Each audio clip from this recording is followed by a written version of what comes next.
I stood in the kitchen at 5 a.m., barefoot on cold tiles, stirring a pot that had fed this family for 12 long years. The house was quiet, the kind of quiet that only exists before everyone wakes up to demand something from you. Eggs for Mike, oatmeal for the twins, low-salt stew for Grandma Ruth, coffee always black for Linda.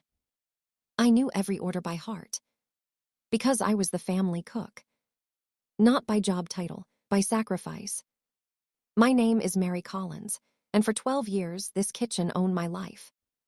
The stove hissed softly, like it was whispering secrets I didn't yet understand. I wiped my hands on my apron and smiled to myself. Today was my birthday. 62. No balloons, no cake, no card. But I told myself not to expect anything. Expectation was how heartbreak began in this house. Still, a small part of me hoped. I leaned over to turn off the stove, and that's when I saw it. A folded piece of paper. Right there. On the stove. My name written in thick black ink. Mary. My heart skipped. Nobody ever wrote my name anymore. They said Mom, Grandma, or Hey, are you done cooking yet? I picked up the note with shaky fingers. Before I could open it, footsteps echoed behind me. Is breakfast ready? Linda asked, already annoyed. I turned quickly and tucked the note into my apron pocket. Almost, I said. She rolled her eyes and walked away. That note burned against my skin like fire. I didn't know it yet, but my life was about to crack open like an egg on a hot pan. 12 years earlier, I never planned to become anyone's cook. I was a nurse once. I wore clean white shoes and had my own paycheck. I laughed with coworkers and came home tired but proud. Then my husband, Robert, died suddenly. Heart attack, no warning, no goodbye. One day we were planning a small trip. The next day, I was picking a coffin. Our son, Daniel, begged me to move in with his family. Just for a while, Mom, he said. Help with the kids, get back on your feet. I believed him. That was my first mistake. The while turned into years. At first, I helped because I wanted to. I cooked dinner, packed lunches, watched the kids. They thanked me then. Back then, Linda hugged me. Daniel called me Mom with warmth. The kids drew me pictures. Then it slowly changed. Help turned into duty. Duty turned into expectation. Expectation turned into silence. They stopped asking. They started telling. Mom, make something quick. Mary, the kids don't like this. Grandma, you forgot the salt. I stopped being a person. I became a kitchen appliance. Useful, replaceable, ignored.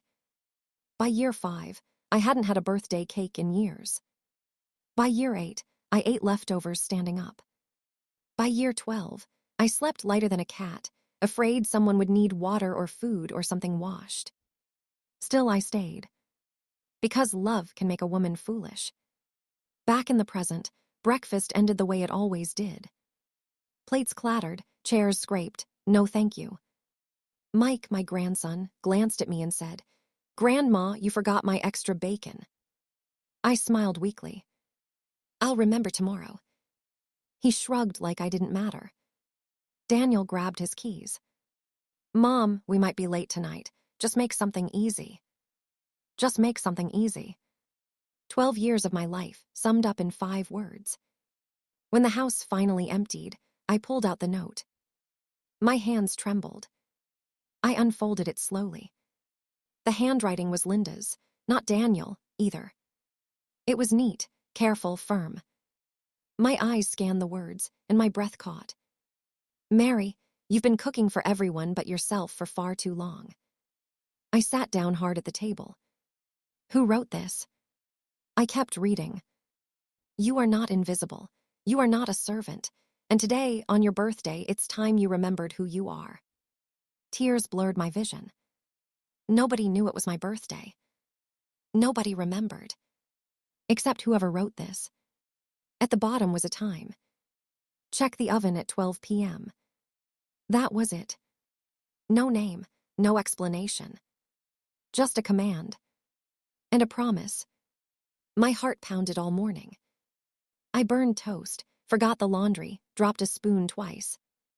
At exactly 11:55 a.m., I stood in front of the oven like it might explode. "This is silly," I whispered.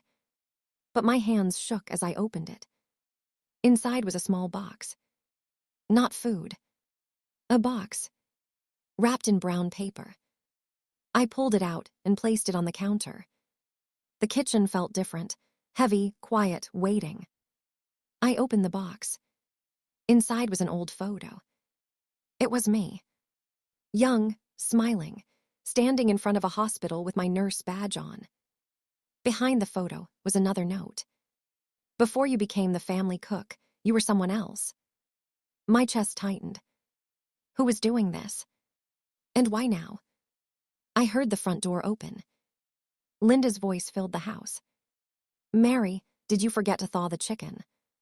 I quickly shoved the photo into the box. "Yes," I called back, my voice cracking. She sighed loudly. Always the sigh. But something inside me shifted. For the first time in 12 years, I didn't rush. I didn't apologize. I stood still. Because for the first time, someone had seen me. And I had a feeling the next note would not be so gentle. The box stayed hidden under my bed that night, but it felt louder than any alarm clock. I barely slept. Every time the house creaked, my heart jumped. I kept imagining someone discovering the photo, laughing, asking why I was keeping old junk. At 5 a.m., my body woke me like always. Habit is a cruel master. I shuffled into the kitchen and started cooking before my mind could catch up. Bacon sizzled, bread toasted, coffee brewed. But something was wrong. The kitchen didn't feel like mine anymore. It felt like a stage. Like someone was watching. "Grandma." Mike burst in, rubbing his eyes. "Where's my lunch money?" "On the counter," I said. He grabbed it and paused. "Why are you smiling?" I touched my face. I hadn't realized I was. "I'm just fine," I said. He shrugged and ran off. Linda entered next, already scrolling on her phone.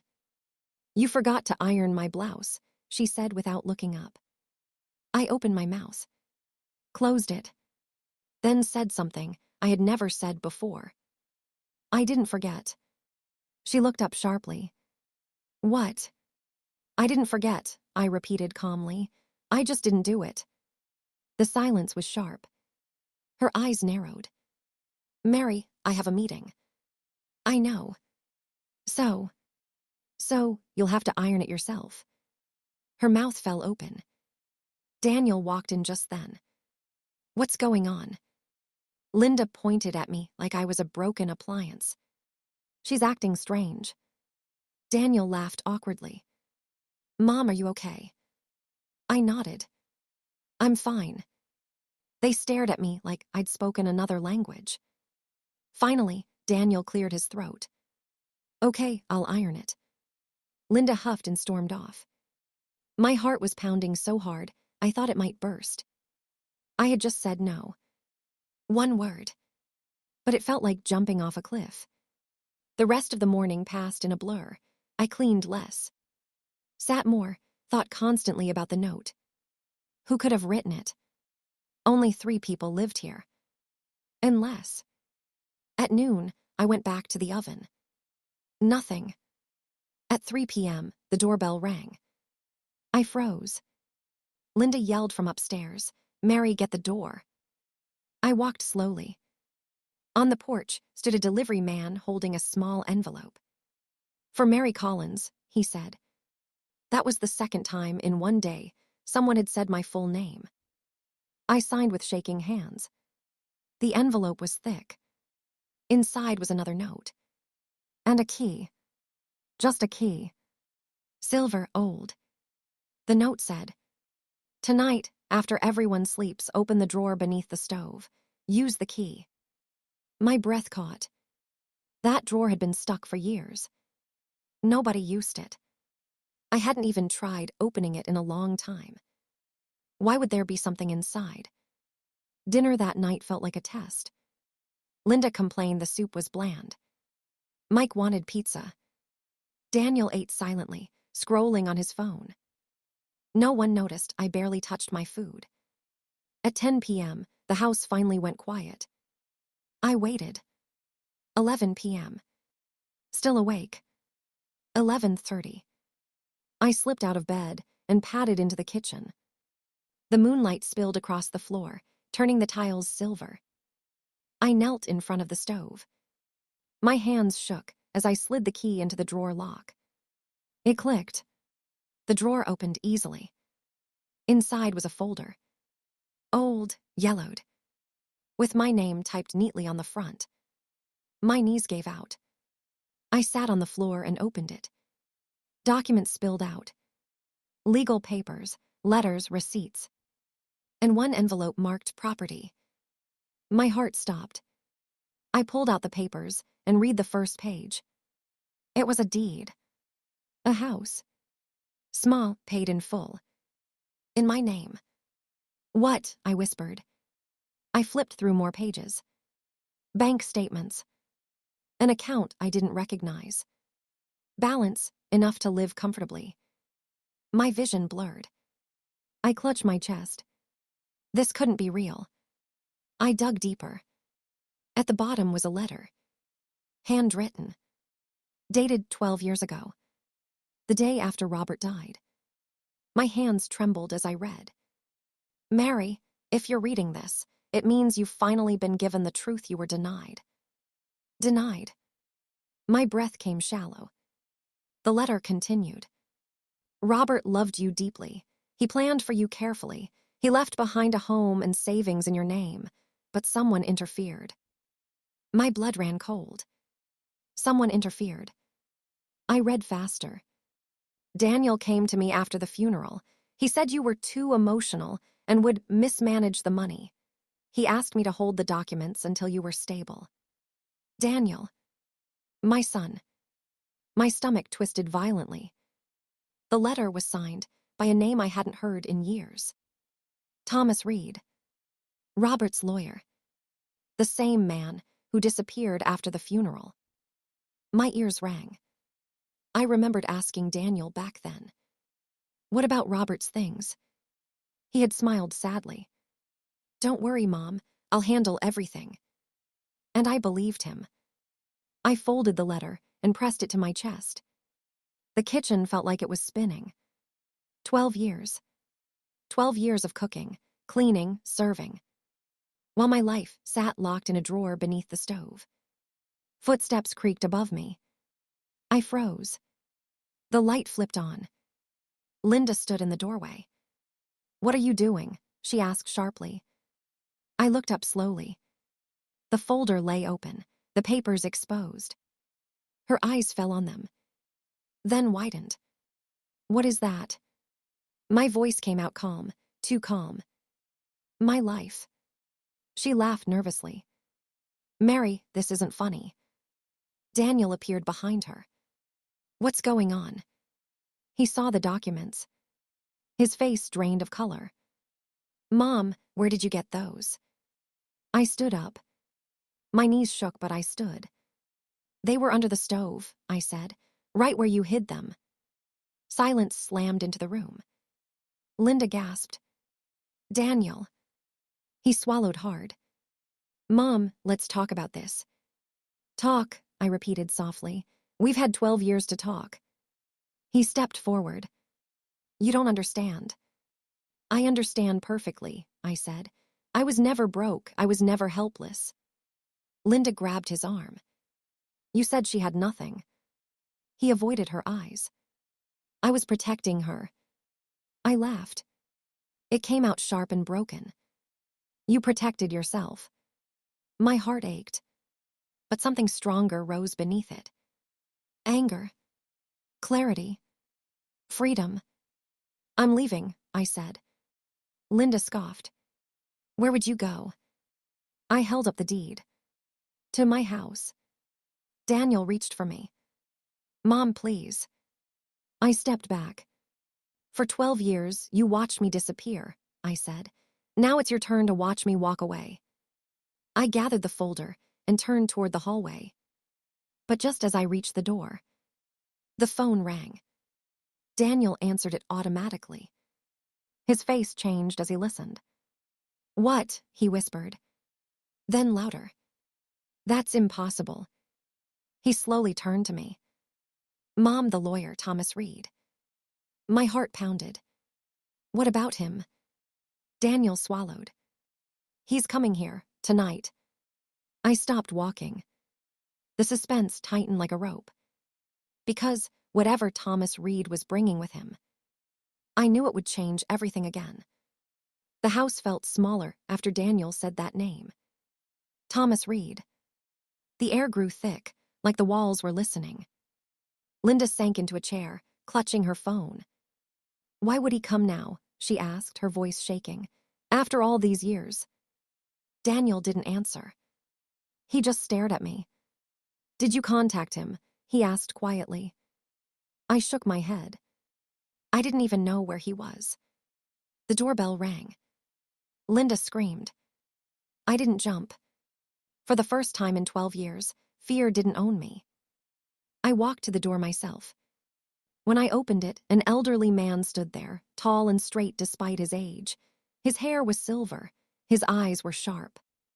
"Mary Collins," he said gently. I nodded. He smiled. "I'm sorry it took so long."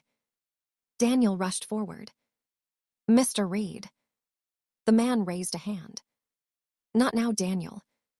Linda stood up. "You can't just walk in here making accusations." Thomas stepped inside slowly. "I'm not here to accuse," he said. "I'm here to correct a crime." My knees weakened. "Crime?" He sat at the table, placing a worn briefcase in front of him. "Mary," he said, looking straight at me, "did you know your husband left you everything?" I nodded. "I found out tonight." Tears filled his eyes. "Then I've failed you for 12 years." Daniel slammed his hand on the table. "You had no right." "You had no right," Thomas snapped, his calm voice suddenly steel. "You pressured me. You lied about your mother's mental state. You threatened to sue." Linda gasped. "Daniel," you said she agreed. Daniel's face crumpled. "I was trying to help," he whispered. I spoke quietly. "You helped yourself." Thomas opened his briefcase. "Mary, there's more." My heart thudded. "There was a condition in Robert's will," he said. "A birthday clause." I blinked. "A what?" Thomas slid a document toward me. "Robert believed that time reveals truth. He instructed that if his property was withheld, it would legally transfer to you, automatically, on your 62nd birthday." My breath caught. "Today," I whispered. Thomas nodded. "The house, the savings, and—" He hesitated. "And what?" I asked. "And legal interest for 12 years." Linda's knees buckled. "That's impossible." Thomas stood. "It's law." Daniel dropped into a chair, face in his hands. "I didn't think—" "You didn't think I'd live," I said softly. The room fell silent. I looked at Daniel. At the boy I raised, the man I trusted. "I cooked for you," I said. "I cleaned your messes, I raised your children." He sobbed. "I'm sorry, Mom." Thomas cleared his throat. "Mary, there's one more thing." He handed me another envelope. My name was written in Robert's handwriting. I hadn't seen it in 12 years. My hands shook as I opened it. "Mary, if you are reading this, it means you finally see yourself again." Tears fell onto the paper. Robert's words wrapped around me like arms. "You are strong, you are kind, and you deserve rest. I left you a life, not a burden." I pressed the letter to my heart. Thomas spoke again. "Mary, you have choices now." I stood taller. "I've already made one." I turned to Linda. "You will find another cook." She stared at me, stunned. I turned to Daniel. "I love you, but love does not mean silence anymore." I walked toward the door. Daniel jumped up. "Mom, please stay tonight." I paused, then shook my head. No, I've stayed long enough. I stepped outside into the cool night air. For the first time, the world felt wide, free. But as I walked down the steps, a woman stood by the gate. Tall, well-dressed, familiar eyes. She smiled faintly. You don't remember me, do you? My heart skipped. No, I said. She stepped closer. My name is Sarah Reed, she said. Thomas stiffened behind me. And I'm the reason that note was placed on your stove. I froze, because something about her smile told me. This story was far from over. Sarah Reed stood under the porch light like she belonged there. Calm, confident, too calm. I looked from her to Thomas. Your daughter, I asked. Thomas nodded slowly.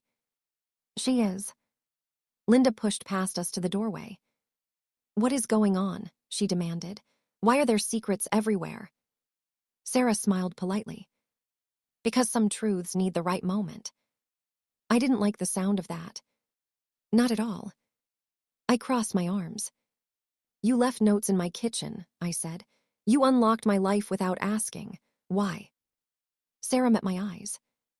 Because no one was listening to you. That hit harder than anger. I swallowed. How long have you known? 12 years, she said softly. Daniel let out a broken laugh. Of course, he muttered. Everyone knew except her. Sarah turned to him. Not everyone, she said. Just the people who chose silence. The words sliced the room clean open. We all went back inside. No one argued. Even Linda seemed smaller now. Sarah placed her bag on the table and pulled out photos. Surveillance shots, bank transfers, printed emails. Evidence. I work in financial investigations, she said. When my father told me what happened years ago, I watched quietly. Thomas lowered his head. I told her not to interfere. Sarah nodded. I waited because I wanted the truth to stand on its own. I stared at the papers. You watch me cook, clean, serve. Her eyes filled. Yes. Why didn't you stop it sooner? I asked, my voice shaking. She looked at me with painful honesty. Because I needed you to see it yourself. Strength that's given can be taken back. Strength you discover stays. Silence pressed down on us. Then Linda exploded. So this is some experiment, she shouted. You ruined our family. I laughed. A real laugh. Ruined, I said. This family survived by feeding on my silence. Daniel stood up suddenly. Enough, he yelled. I was wrong, I admit it. Mom, tell me what to do to fix this. I studied his face. The fear, the regret, the selfish love. I don't know yet, I said honestly. Sarah slid one last document toward me. There's one more choice you haven't seen. I opened it. My breath caught. It was a contract. An offer. To sell my house. For triple its value. From a development company. My head spun. I didn't list it, I whispered. Sarah nodded. I did quietly, as a test. A test, Linda snapped. For temptation, Sarah replied. I looked up. If I sell, I said slowly, I walk away with enough money to disappear. Yes, Sarah said. And if I do, then you stay and face everything. The room held its breath. Daniel reached for my hand. Mom, we can start over. I gently pulled away. I walked to the window and looked out into the dark street. 12 years ago, I buried my husband. Tonight, I buried a version of myself. But which future would I choose? The phone buzzed in Sarah's hand. She glanced at it, then at me. The buyers are waiting, she said. They want an answer by morning. Morning. Another beginning. Or another ending. I turned back to the table. To my son, to my daughter-in-law, to the strangers who knew my life better than I did. I took a deep breath.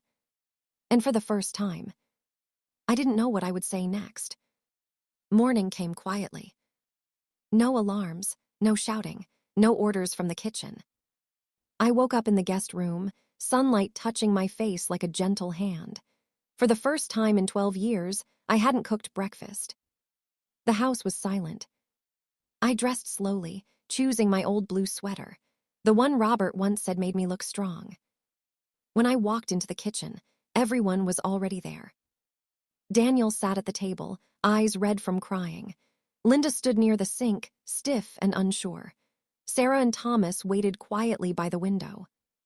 The contract lay on the table. Unsigned. I sat down. Daniel looked at me with hope that hurt to see. "Mom," he whispered, "whatever you decide, I accept it." I studied his face. "My child, my mistake, my lesson." I nodded. "I'm not selling the house," I said calmly. Linda exhaled sharply. Daniel's shoulders dropped in relief. But then I continued. "I'm also not staying here." Their relief shattered. Daniel stood up. "What?" "I'm moving into my home," I said. "The one your father left me." Linda opened her mouth, then closed it. I turned to her. "I cooked for this family for 12 years, I said evenly. "Not because I had to, but because I loved you. That love was taken for weakness." Tears slid down her face. "I didn't know," she whispered. I shook my head. "You knew, you just got comfortable." Silence filled the room. I turned to Sarah. "Thank you," I said, "for seeing me." She smiled softly. "You did the hard part yourself." Thomas stepped forward. "Mary," he said, voice thick, "I'm sorry." I nodded. "I forgive you," I said, "but forgiveness doesn't mean returning to the same place." I picked up my small bag. Daniel rushed to me and wrapped his arms around me. "I love you, Mom." I held him. "I love you too," I said, enough to choose myself now. When I walked out of that house, I didn't look back. My home was small. Quiet. Mine. That first night, I cooked a simple meal just for myself. I sat down, I ate slowly. I laughed when I burned the rice. On the stove, I placed the note Sarah had written. "You've been cooking for everyone but yourself." I folded it carefully. Because I finally understood. I was never just the family cook. I was a woman who forgot her worth. And now, I had remembered. Thanks for watching. Kindly drop your comment about this story. And please subscribe to this channel for more interesting stories.